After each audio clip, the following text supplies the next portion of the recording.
Les Robins des ruelles frappent de nouveau. Rappelez-vous, ces voleurs déguisés en Père Noël qui avaient dévalisé une épicerie Métro sur le plateau Mont-Royal en décembre dernier, avant de remettre leur butin aux plus démunis.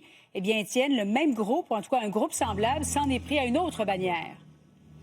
Une autre bannière a été visée effectivement pas plus tard qu'hier, Julie, ici au Rachel-Berry, au coin du boulevard Saint-Laurent et de la rue Villeneuve. Une soixantaine d'individus masqués se sont présentés ici en soirée. Vous allez voir en images parce que les malfaiteurs ont filmé. Donc, ils ont dérobé pour environ 6 000 $ de denrées alimentaires, ont quitté le commerce et explique donc avoir remis cette nourriture à des personnes dans le besoin, à des réfrigérateurs communautaires pour aider les gens dans le besoin. Reste qu'en posant ces gestes, ils ont commis des gestes illégaux. Il y a eu du vol à l'étalage, également des graffitis qui ont été apposés sur la façade du magasin de l'épicerie Rachel-Berry.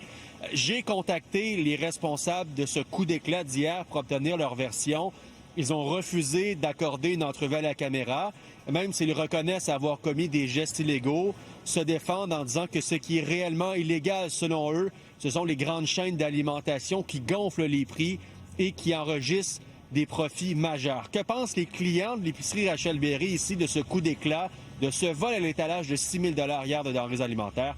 Écoutez les réactions que j'ai obtenues. Ils ne devraient pas voler ils devraient le demander. Donc, je suis pas pour ça, parce que si tous commencent à faire ça, ça va être le temps de Robin des Bois va recommencer. Je pense pas que c'est une bonne idée de voler non plus. Il y a d'autres façons de trouver des moyens à aider des gens. Des compagnies qui possèdent les épiceries, qui font des profits records, mais voler, je pense pas que ce soit une solution, là. Vous allez voir à l'écran, Julie, la réaction de Sobeys, donc qui est propriétaire de la marque de la chaîne Rachel-Berry, mentionne condamner fermement tout acte criminel qui met en danger la sécurité des équipes des clients. Rien ne justifie de poser des gestes illégaux ou de compromettre l'intégrité et la sécurité d'autrui.